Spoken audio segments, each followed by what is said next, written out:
Mr. Ambassador, thank you for this interview. It's a pleasure.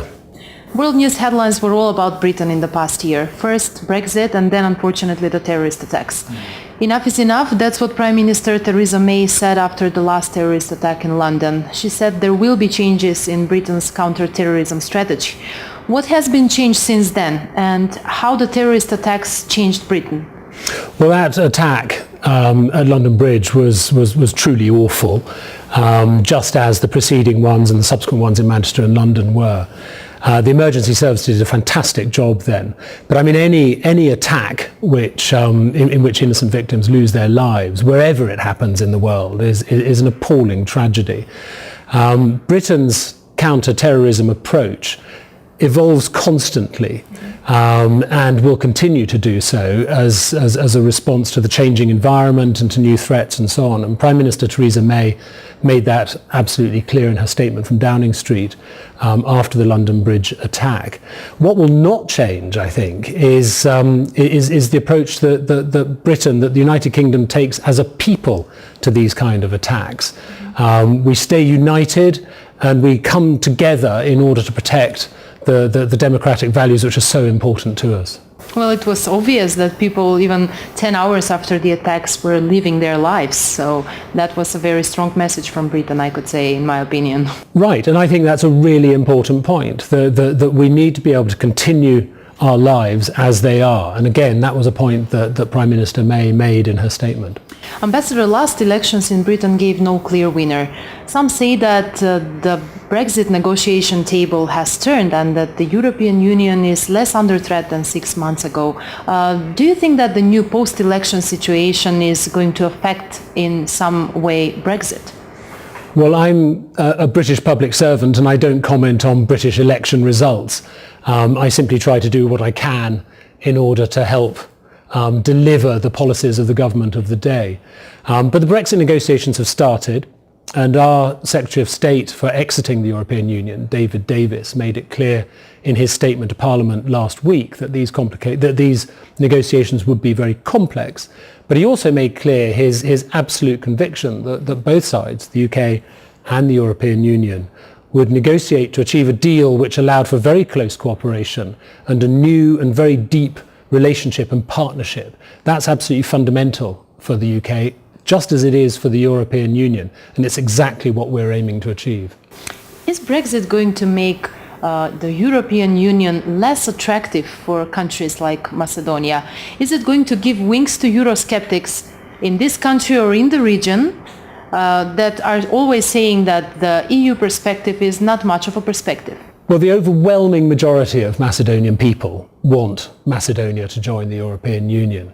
When Brexit happens, it'll be for Macedonia, for the government and for the people, to assess the situation then and act accordingly. I think it's important in this context to focus on the fact that through Brexit, the UK will be leaving the European Union. It won't be leaving Europe. And as such, our interests, which are very much shared interests with Macedonia in this region, and which are based on greater stability, greater security, increased prosperity, will continue to be the same. And so we will want to continue working with our partners like Macedonia in order to enhance those shared interests. And if Macedonia at the time of Brexit feels that its best way of promoting those shared interests is through membership of the European Union, then we will of course continue our partnership to help you achieve that ambition. Prime Minister Zoran Zaev said that he expects Macedonia to get the date for starting the negotiations with the European Union in 2018. How realistic is this in your personal opinion? Well, I've heard those expectations from Mr. Zaev and from a number of other people, and I completely understand why those expectations exist, because opening negotiations is of course an extremely important step for Macedonia. I can't really comment on how realistic they are, because the UK is of course just one voice among 28 EU member states. But I think that the start of the new government, this very energetic, very focused concentration on understanding what reform needs to be done and on getting on with the implementation of those reforms is absolutely the right approach. The government has announced their plans with this 369 reform plan, and they've started implementation. And the UK, which next year, incidentally, will be celebrating 25 years of partnership with Macedonia, will continue its work to support Macedonia in achieving those reforms. What do you think should be the priorities in order to get the date for starting the negotiations next year?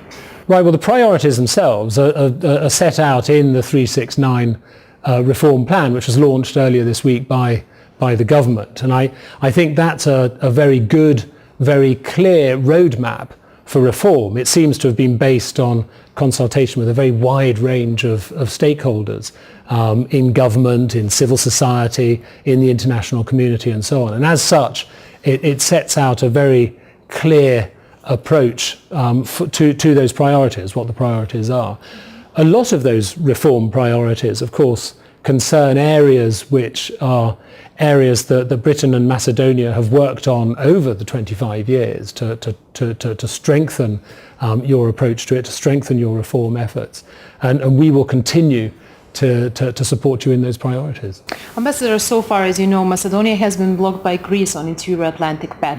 Even the last visit of our new foreign minister to Athens did not bring any huge change in Athens' position towards Macedonia's integration into NATO and the European Union. We saw the mediator in the name dispute, Mr. Nimitz, who came to Skopje, and he showed no greater optimism about finding a solution in the very near future than he had what his position was while we had the past government in power. Is it possible, in your opinion, Macedonia to become a member of NATO under its provisional name? Right. Well, I mean, I fully understand the difficulty and the sensitivity that surrounds this. The position on NATO and Macedonia's membership of it has not changed.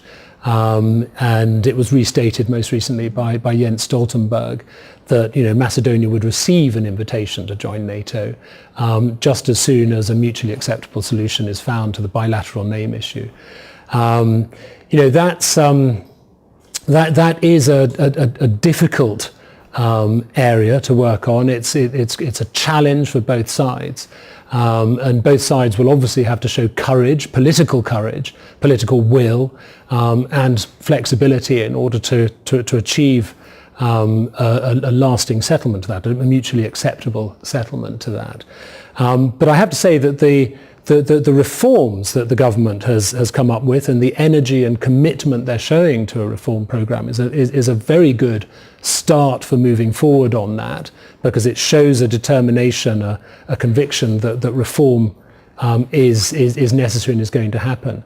And the confidence building measures which were begun under the last government and are being developed under this government, plus all of the obvious new focus on good neighbourly relations that we see and hear out of not just Skopje but also Sofia and Athens, that is all also going to be extremely helpful in this regard.